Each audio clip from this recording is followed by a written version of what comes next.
You are listening to the Horse Radio Network, part of the Equine Network family. What a beautiful day for horses in the morning.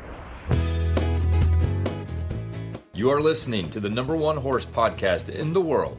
Here's your entertaining look at the horse world and the people in it.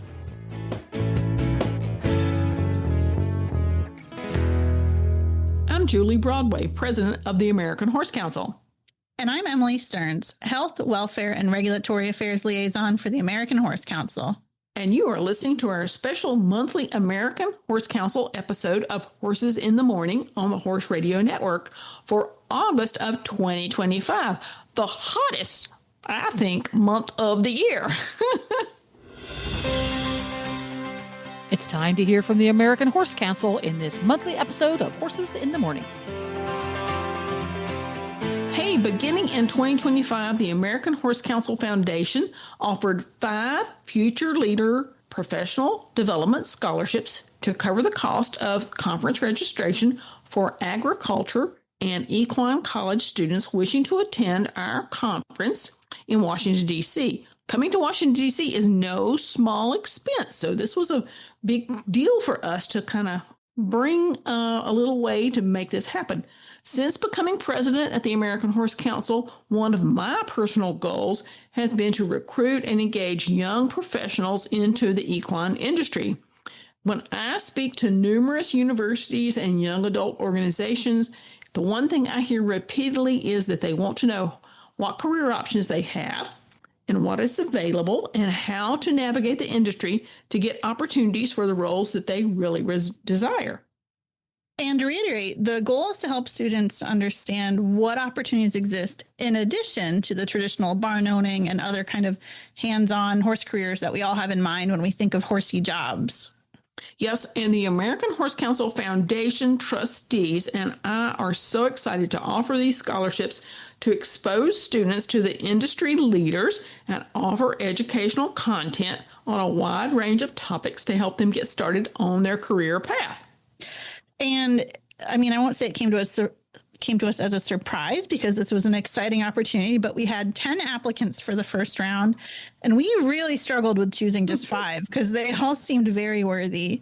I have to say, the staff and I really deliberated a lot to try to choose the ones that we thought were really going to work. It was really tough, but we feel really strongly that this is part of the American Horse Council's ongoing dedication to workforce development and fostering inclusivity within the equine community, which fits perfectly with our youth engagement and inclusion task force objectives. And again, kind of just to confirm, this was essentially a pilot or a trial of these scholarships. So Julie, is AHC considering offering them again next year? Oh, absolutely. This was such a resounding success that we had such great feedback, not only from the industry executives that attended the conference, but we had great remarks from the young scholarship winners who were attending, that you can definitely count that we're going to continue to do this.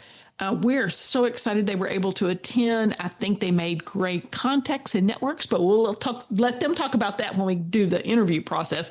But before we get there, I have to do a quick jump to a commercial because we have some sponsors for today's episode.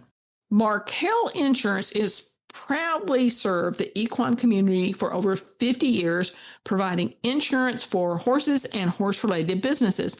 While your focus might be on your horses, let Markel protect you and your horses.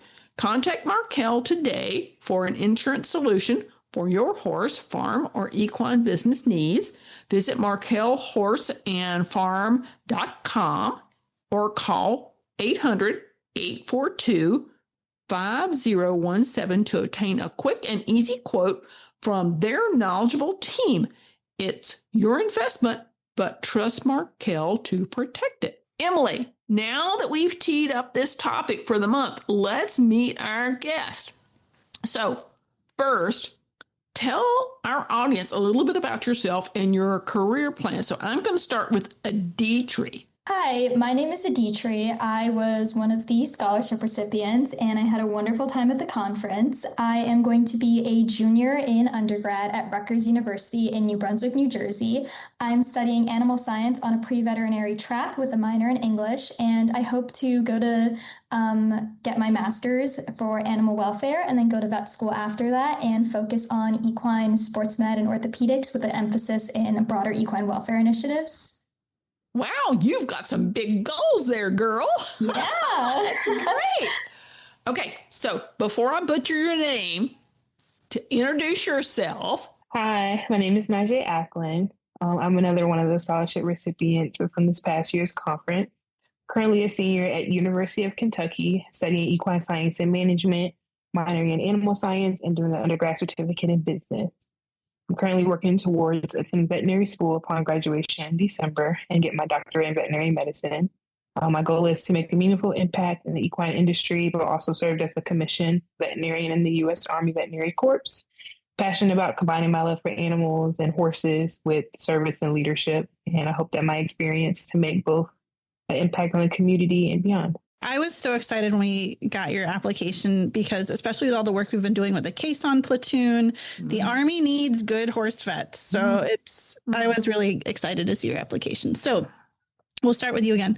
What attracted you to apply for the scholarship?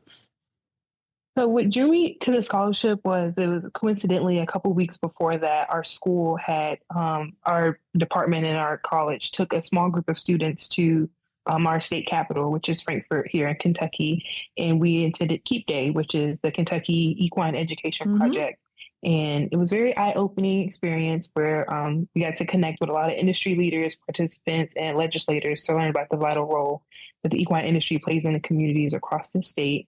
So when I came across the scholarship, it felt like a sign. It wasn't just a scholarship or an opportunity. It was a chance to grow professionally and gain a deeper insight to the industry that I'm deeply passionate about. Did you get to mingle with the caisson platoon folks? Oh, yes. I got some good contacts. I've been in contact with them since after the conference. So very excited for what the mentoring they're offering me, but also the lane they're giving to me to, attend veterinary school, hopefully under the Army. I have to say, when we introduced you to the audience at the conference, one of the veterinarians that was there was like, woohoo! He was so excited that this is what your passion is. So it was great that you made those contacts.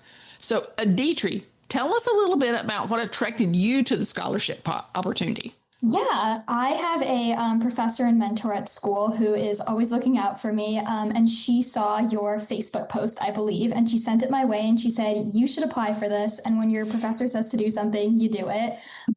And I sort of started by looking at the application, and though it was sent to me and I didn't necessarily find it myself, I was like, oh, wow, like I absolutely need to be here. And I believe I already knew I was coming to DC for the summer for internship. So I was like, this would be perfect. And it would be such a great way to explore the industry. I didn't necessarily grow up with a horse background. So my favorite part of being in college is seeing the different aspects to it. And sometimes you can't do that till you're just in a room with so many people who come from so many backgrounds and so many disciplines. So that's sort of what attracted me to apply. And I was proven right. There was so many people and things I learned about the horse industry in just those couple of days. And I'll start with Aditri first. What were the highlights of attending the event for you? What did you kind of walk away with that you thought was a really great little gold nugget that was really something you wanted to take forward in your career? Yeah. Oh, well, there's a picture of me that I took after the conference where I'm holding up like a stack of business cards, like dollar bills, because I just met so many contacts and I learned how willing people were to help.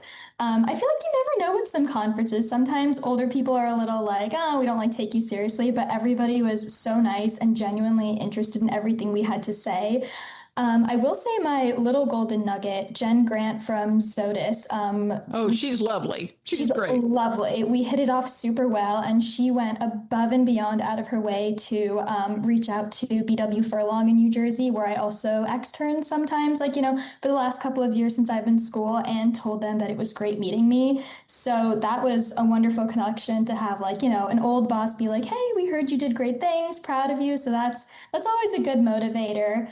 And through the last day of the conference and some of these smaller group activities, I got to interact a lot with the AAP people, which was super nice because I managed to weasel my way in to go to their conference in Colorado in December, which is so exciting. That's a big deal. That's great. That was a big deal for me. That's a big deal. You bet I called my mom on the way home, like freaking out. So and Colorado is sort of where I want to do my master's and hopefully end up at some point in my life. So I'm super excited about that. And I would not have been able to connect one-on-one if it wasn't for the conference. So if you need some more contacts, I've got some great people who are at the University of Colorado who will be super, super mentors for you. Yes, 100%. Okay, so going to the other side of the coin, tell us about your experience at the conference and what are the highlights for you? What were the big golden nuggets for you? So my experience at the conference was, again, amazing. From I think one of my big moments was meeting Dr. McLean. She was from UC Davis. She gave us our presentation on the mules and the donkeys, and she saw what school I went to, and she actually knows one of my professors. So that was like one of the first people that I talked to at the conference, and just kind of brought down the sense of nervousness with me. I'm like, oh, okay, somebody I know through connected with somebody else kind of made me a little bit more comfortable. Yeah, I can relate to there a little bit. Yeah. So definitely connecting with her, because then again, like I said, I'm going to that conference here next week actually, and she teaches at UC Davis, so I might be meeting with her to get some lunch or something like that. So very excited for that. But again, another one of the biggest things is meeting the veterinarians in the Army. I've been trying for years to get in contact with just more people who have experience in the industry and, putting that in with the Army as well. So how overwhelming it was when they all came up to me and were giving me their contacts and they're like, we got to get you to vet school. We need to invest in you. And it was just a very surreal moment. And it was just very heartwarming that I had to take a moment and step away. And I'm I had to call somebody because I'm just it's a lot. That is so funny. I love that. So the interesting part is everybody in the space admits we have a shortage of veterinarians. I think those guys, and I should say gals from the K-9 platoon were like, somebody wants to be part of our family. They were so excited about that. I mean, the chief veterinarian that I met, he just could not say more about how excited he was that this is what you wanted to go do. He was just pumped about the whole thing.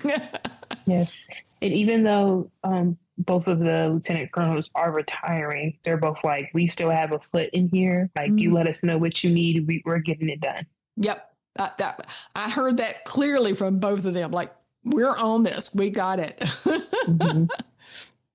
So what's something, we'll keep going then. What's something, that you've struggled with as a young professional entering the industry? You just said you've been trying to make contacts. What's some other things you've struggled with? I think one of the biggest things I struggle with is just coming from Virginia, but I came from an area where it just wasn't very deep in the equine industry. I'm driving 45 minutes to Yorktown or Smithfield, to get my lessons in to work with horses. So moving from Virginia to Kentucky was a big move for me, but I know that's what I wanted to do. I wanted to get more insights in the industry and just grow more professionally and personally before I enter vet school. So I think one of the biggest things that I struggle with is a little bit of imposter syndrome. Also coming from that's sad. I'm sorry. No, it's okay. It's just coming from a minority background, is entering the space where everybody is so knowledgeable and accomplished already. It gives me some shoes to fill, but which isn't bad because I like a challenge and I like putting myself in spaces where it's not always comfortable because that's how you grow. So being able to be here, and Kentucky is a wonderful state and has so many, especially veterinarians, so many wonderful veterinarians and people in the industry who are very open to teaching everybody and just come learn. So the opportunities that I've been doing out here, not even just centered on veterinary medicine, just equine health and welfare, have just been invaluable.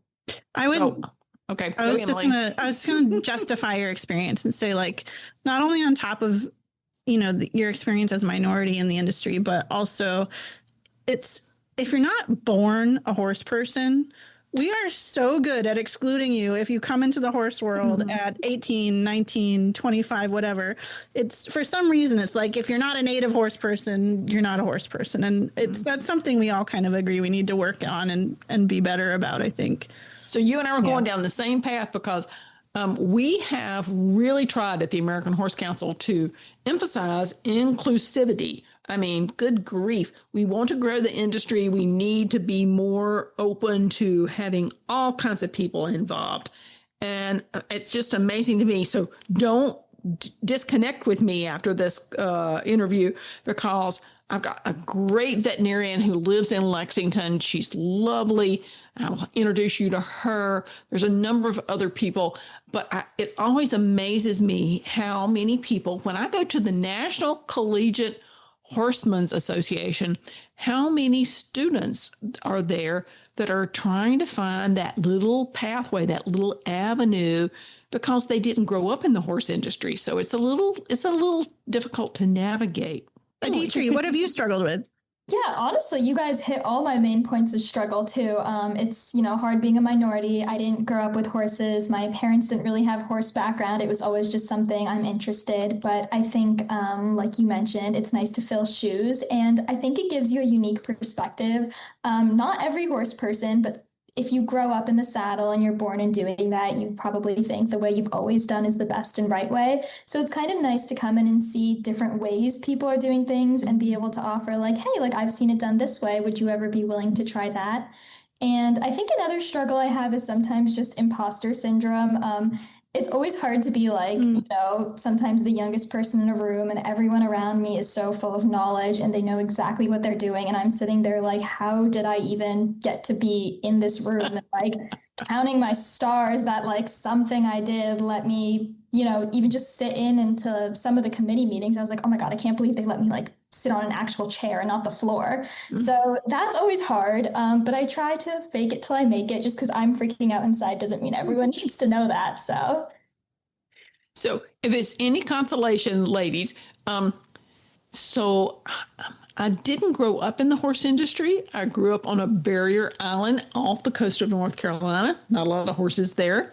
But I had a cousin who had horses, and that's how I sort of got into horses. But I didn't really become a part of the horse community till I was, in college, kind of thing. So late in life. And I totally felt that whole imposter syndrome. I totally felt that glass ceiling, like they only accept people who have grown up in this space, and it's really difficult to make your way. But you can do it. I promise. It's possible. It is possible. What do you think the industry could do better to help support young professionals? Because that's what I am really, really passionate about, is I want to create new professionals. I want to create new leaders in the industry. And sorry, listeners, but I struggle a lot with looking at how old the leadership is and all the breeds. Emily's kind of smiling and nodding at me for listeners that can't see this video.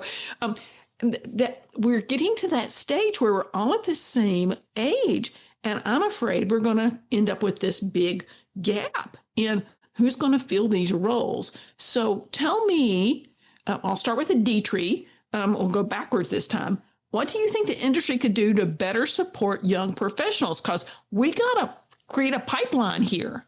Yeah, that's the question we're all asking. I think scholarships like this are great. The horse industry can be sometimes expensive. Not everybody can afford to own a horse or travel to conferences like this, but having scholarships makes it more accessible, which I just think opens it up to more people, especially when you're younger. You're probably using more of your parents' money, or you're working a part-time job and you don't have like the ability to, do everything you want yet in life. And I just think we've mentioned a couple times being open-minded. It's so nice to hear that like the vets and the other people attending the conference were willing to talk to us and just giving us a space. I think that itself can be a barrier at times. You might be in the room, but maybe nobody's really paying attention to you.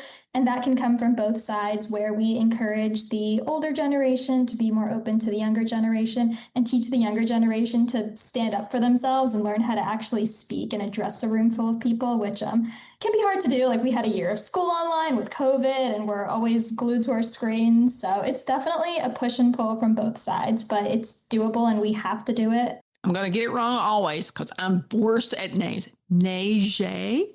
Nijae. See, I told you I'm terrible at this. So what do you think? What do we need to do? Because we really need to include and be more open-minded about how we get young professionals into this industry. So yeah, just to back up on what Aditri said, creating more entry points and accessible and inclusivity for everyone.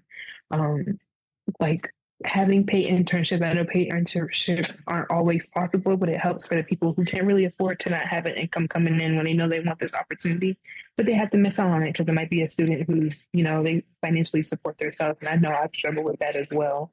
Mentorship programs, these types of scholarships, like I was able to attend this conference not only based off the scholarship that I received from the American Horse Council, but my university offers an applied education fund and they offer funding for that. So just opening opportunities for everyone to kind of test the waters and kind of get their foot in the pot in a way. And even if you don't make a scholarship, I think having a program, even with the American Horse Council, maybe like picking a different state a year and having like a mini conference for students, younger, not even just college students, high school students, maybe students in middle school, and just hosting like a little educational event, teaching them more about the industry, different lanes they can go, and having people in their community there present to, voice out what they do with their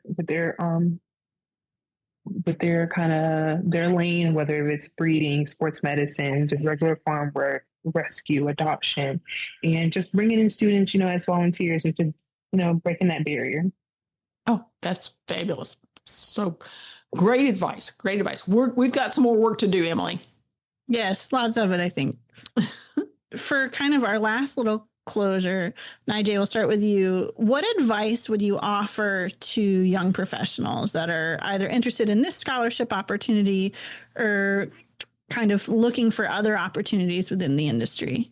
Okay, before she answers, let me remind everybody, the American Horse Council offers a big internship program. So we have lots of internships in the spring, the summer, and the fall. I think this year we have 7 interns for the summer. So you can apply for an internship. You can do what Aditri did, and she double applied. She got she got both an internship and a scholarship. So you can do both or either, but it's meant to really, really excite you about the industry, give you lots of different avenues, make contacts. There's lots of different ways to go about it. So, Emily, back to your question.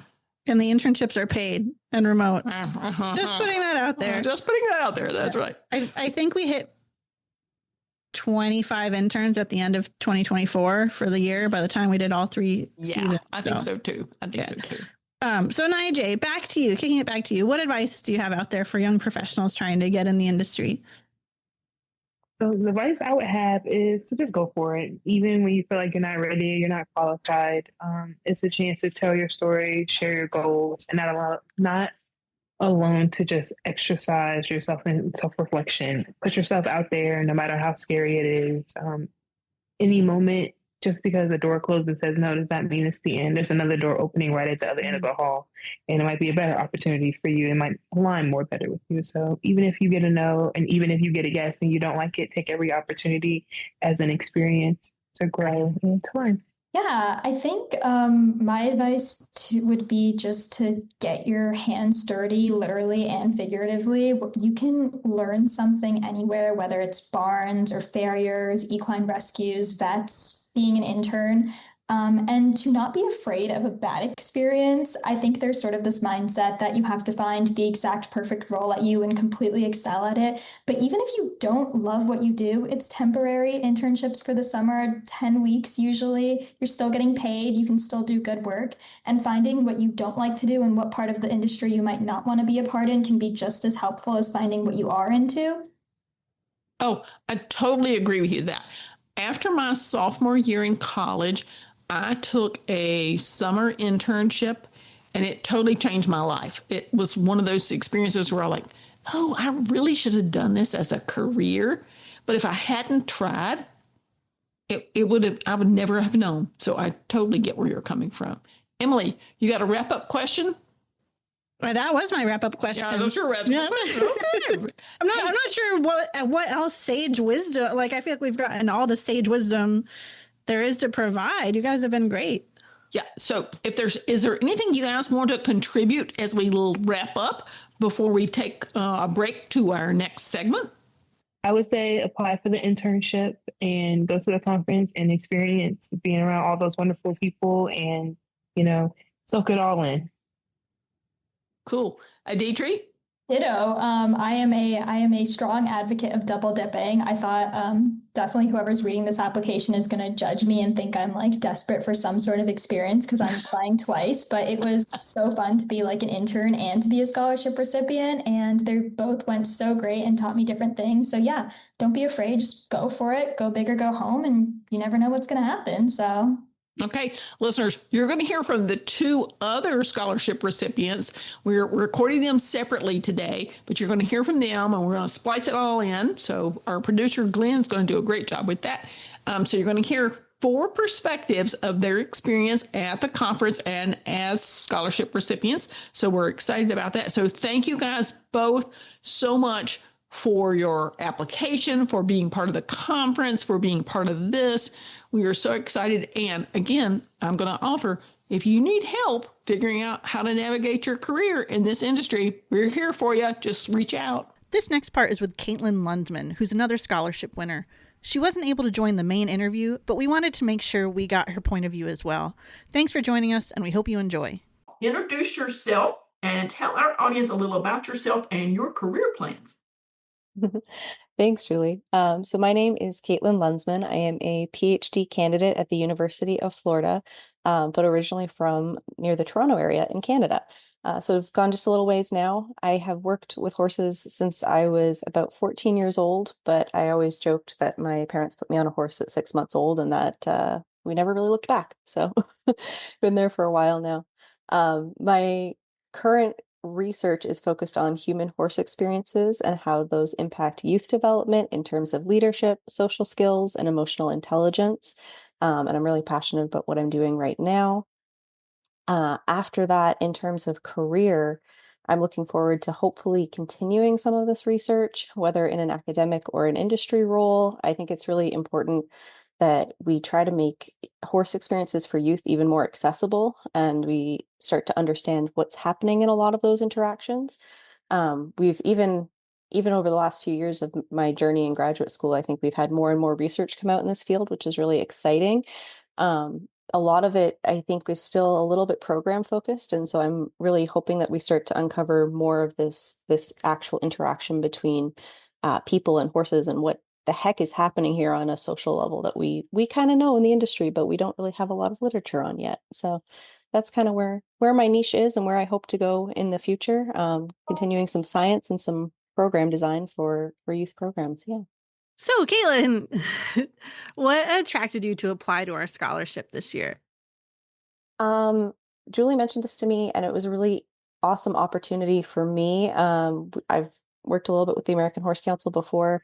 But what I think is really special and important about my work, and maybe this is a bit of a tangent for y'all, but is my work really stemmed out of my work in tourism with horses. And so working with guests who came from all over the world to do carriage rides in Banff.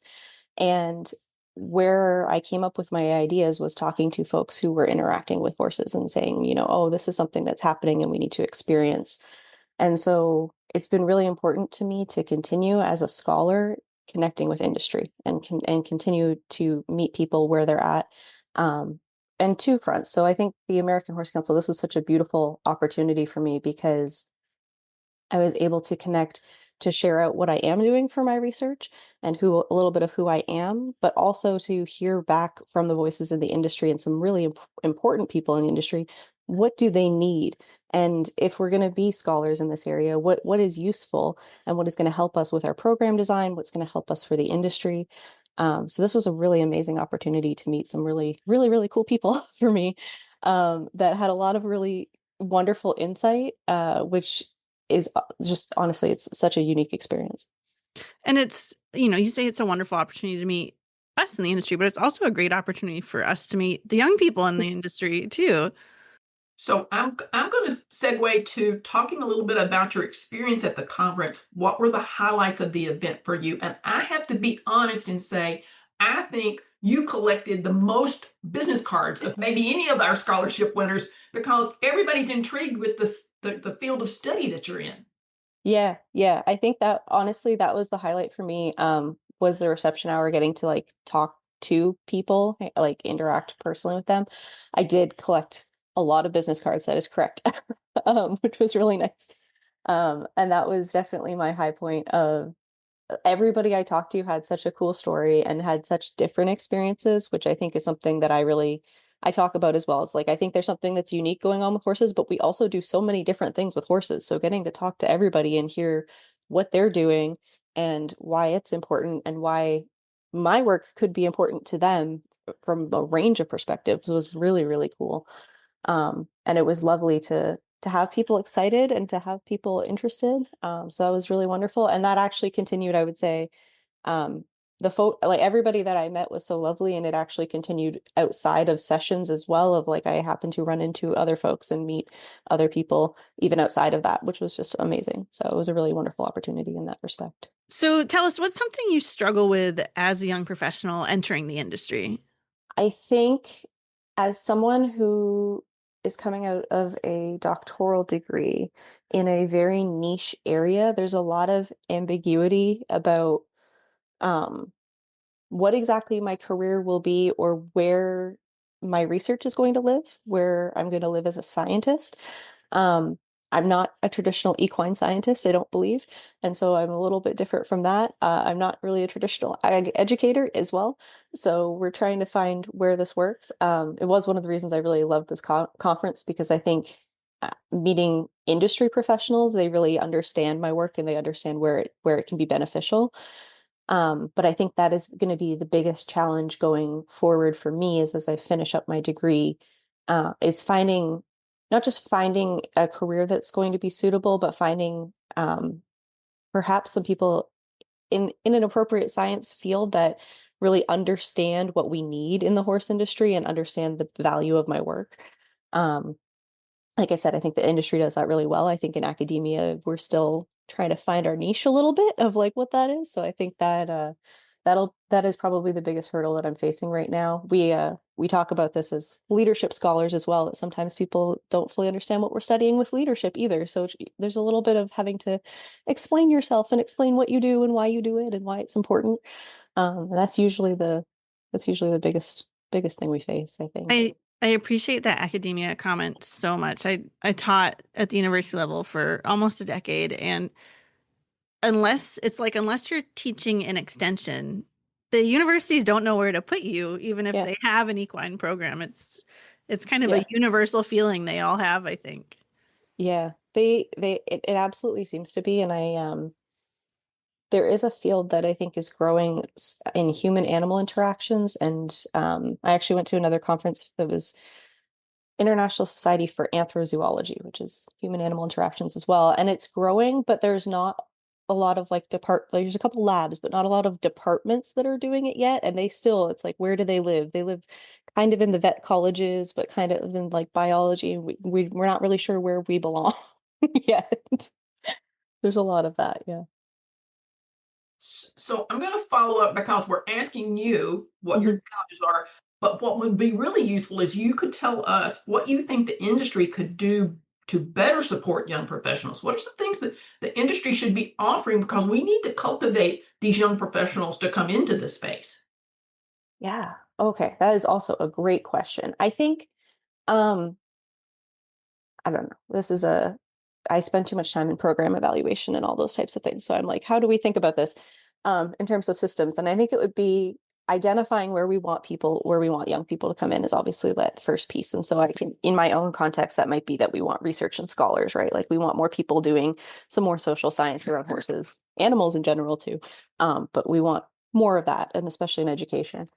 And so how to support that, I think it's exactly what luckily the American Horse Council has started to do for me, of like reaching out and interacting, giving them a voice, giving voice to a lot of these topics, issues.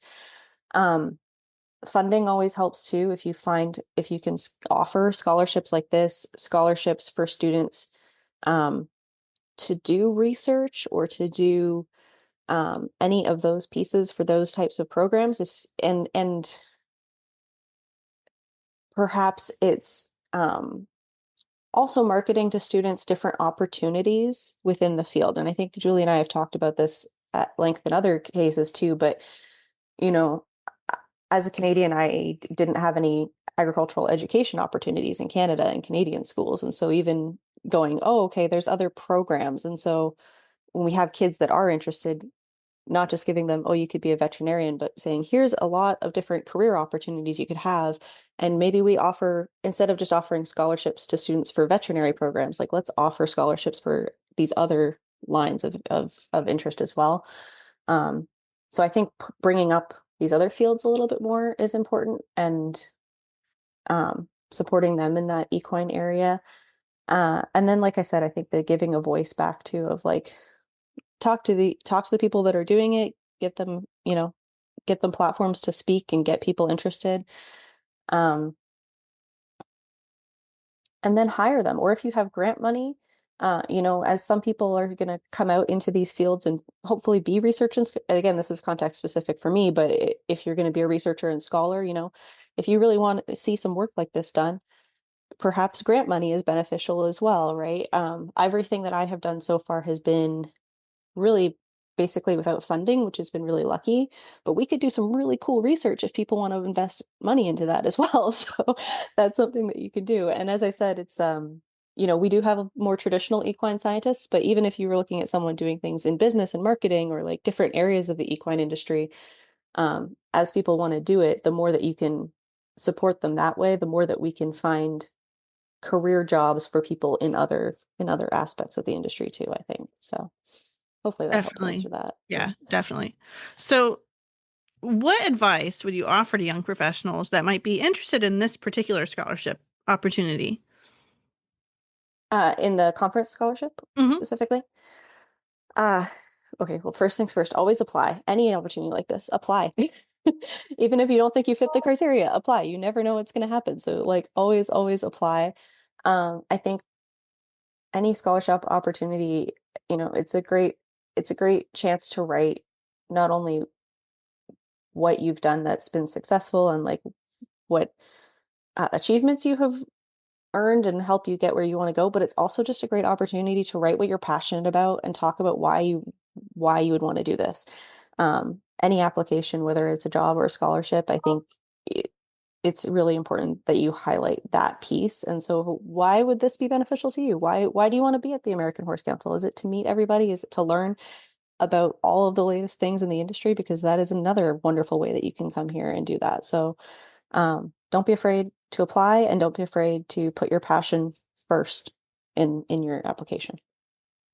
So I just want to make sure that folks that are listening to the podcast know that as Caitlin proceeds with her current PhD research, she's going to have some new surveys and some new data collection methodologies that we're going to be circulating through our newsletter.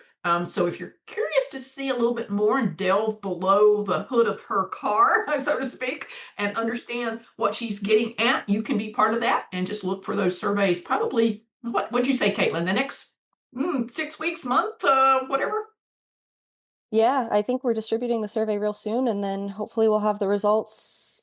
Yeah, probably. I'll probably start presenting them in less than 6 months or so. Depends. The faster you respond, if folks hearing this, the faster you respond to the survey, the faster we'll have some results. So Awesome. We'll go Well, with thanks that. for joining us today, Caitlin. We really appreciate it. And please stay in touch. Perfect. Thank you all for having me. I really appreciate it. From world-class equestrian facilities, race courses, exhibition buildings, and entertainment venues, the team at Populous uses its world-renowned expertise to create some of the most recognizable, immersive equine and entertainment experiences across the globe, from Churchill Downs to the new Belmont Park and the Houston Livestock Show and Rodeo to the Calgary Stampede. Populous specializes in planning, designing, and developing the world's foremost equestrian and livestock venues. Learn more by visiting populous.com. For the legislative and regulatory report this month, there are several items happening at the federal level. However, they all need some time to sort of marinate before we fully know how they'll impact the horse industry. So instead, we thought we'd dive into two welfare-related pilot studies that we just recently published at the American Horse Council. And these two studies have been a labor of love the past 6 months that included multiple talented students from our internship program. And you heard us talk about our internship program before, so we won't go into any detail about that, but they are indispensable. I can't repeat that enough when it came to the legwork of contacting organizations for these projects. And there was a lot of organizations to contact. So the first pilot study we published was called the Association Welfare Impact Report. And this report canvassed over 135 discipline and breed associations across the country. And the goal was to understand what opportunities and programs they had to support their members when it came to promoting and improving equine welfare. And about half of those organizations responded to our calls. And the great news is that our respondents, over 80%, offered at least one type of program that they were providing.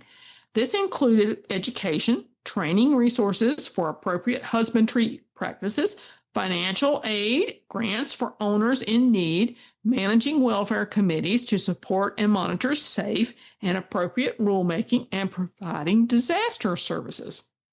And the overall conclusion was that while the majority of associations are doing something, we can all be doing more. And this is something, for example, only 23% of organizations have a welfare committee. And starting a welfare committee, it doesn't require funds, and it would go a long way to helping organizations identify how they could be improving the welfare of horses registered to their members, either at home or in competition, and really kind of sets a standard for the public as well and lets them know that you're looking out for the horses in your care. I think it's so important that we are proactive as an organization and as an industry. So exactly what you said, Emily, oversight and transparency, especially when coming from people that know the breed and discipline best, can go a long way. Overall, we see the pilot study as a call to action for associations to step up their game and look forward to investigating further how the industry associations can help each other.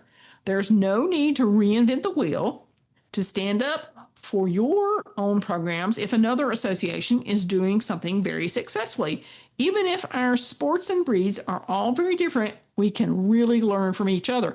And our conference this year was all about collaboration. So this reiterates the point that we can all work together and we don't have to reinvent anything. Yes, definitely. So the second pilot study was called the Equine Industry Euthanasia and Disposal Costs. And this report, I must admit, has been a passion project of myself and the United Horse Coalition operations manager, Ashley Harkins, for years. It's something we've wanted to look into. So ever since we started in rescue nearly 15 years ago, we had a hunch that the cost and accessibility of euthanasia and aftercare of the body once the horse was euthanized were huge factors impacting the welfare of horses. So this year we finally had the bandwidth, thanks to interns, to dive into it for the pilot study. And I have to be honest, guys, and say this took a lot of people, multiple staff, multiple interns, lots of research to make this happen. Yes, they contacted over 400 veterinarians and disposal companies across the country to get cost estimates for services. It took I think we spent 6 months on this alone. Yeah. We have data for every state and region, and we found that with the exception of Region 5, which is Illinois, Indiana, Michigan, Minnesota, Ohio, and Wisconsin, every region had an average cost of euthanasia services under $500.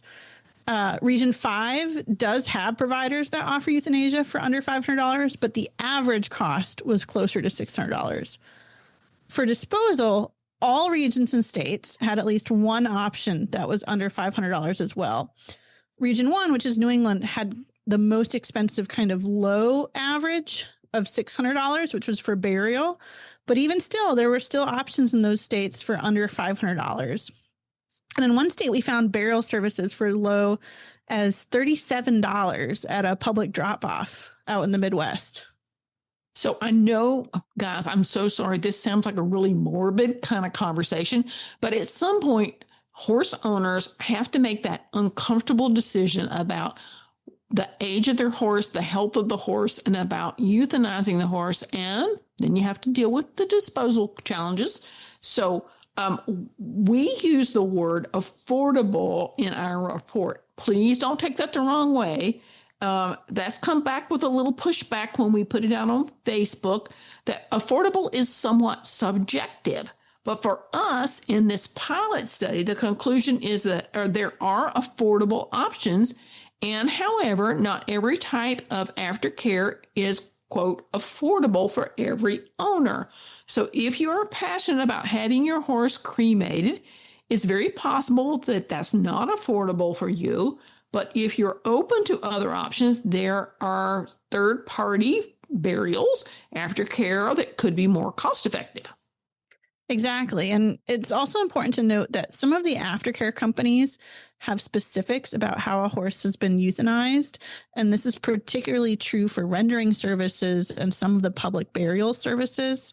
So we really recommend that owners who are looking to try to price out options for aftercare of the body once the horse is euthanized, you should call these services ahead of time and ask what euthanasia process they accept.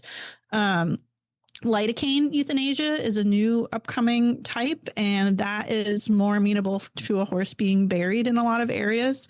So it's a good discussion to have with your veterinarian as well. Further, information about disposal options is not easily accessible. And that was very apparent while we were doing this research, that it's even hard just to find companies. A lot of stuff is someone knows a guy who knows a guy who knows another guy, and then you get that phone number and have to call them and ask for a price. So we're working on fixing that, and we've made our entire database of disposal options available publicly at the United Horse Coalition website, and we'll link to it in the show notes. So again, I know this is an unpleasant conversation, but our hope is to help you think proactively about what your plan is if you have an older horse or horse with some challenges and you need to think about what you want to do.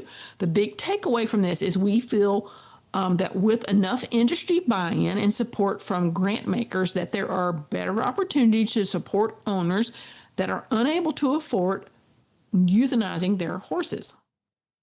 And you can read both the full Association Welfare Impact Report and the Equine Industry Euthanasia and Disposal Cost Report, and make sure to see the link to all the disposal options at the United Horse Coalition website. And I'm just going to close by saying we've been criticized about the fact that we use the word affordable, and we thought affordable was $500 to have a horse euthanized. And I have to tell you guys, I had to put down a beloved 14-year-old dog recently. And I have to say, I spent almost that to put down the dog and have him cremated. And so $500 to put down a horse and have it disposed of is not absolutely out of the imagination. It's the right word, I guess I could say, Emily, for lack of a better description. Yes, definitely. And having experience with this at the rescue I worked at that ran a crematorium, cremation prices are usually by the pound because of the fuel. So there's a lot of factors that go into the cost of euthanasia and disposal. So part of moving on from the pilot study is trying to understand what else we need to study, and looking at factors of what impacts pricing is the next step for us, I think. Okay, so I'm going to close with a positive note because I love to do that. So if you have questions about this, go to our website, check out what we've put together, and email us, info@horsecouncil.org. Tell us what your questions are. Tell us what your concerns or issues are, and we'll do some more due diligence. We've been so fortunate to use some interns to do some of this research. So thank you for joining us today. We will provide more numbers and links in our show notes. We invite you to support our beloved equine industry and join the American Horse Council. Earn a free subscription to our monthly newsletter, which shares the latest in all our legislative happenings, federal, state, and as well as information about that horse owners like you should know. And we have tons of discount benefits, folks. So join and take advantage of those things. And you can follow the American Horse Council on social media. You can find us on Facebook, Instagram, X, formerly known as Twitter, and LinkedIn. And you can also subscribe to this podcast's RSS feed. You can subscribe to Horses in the Morning on any podcast player and find all the shows, including ours, on the Horse Radio Network at horseradionetwork.com. And as we like to say, we are #here for horses.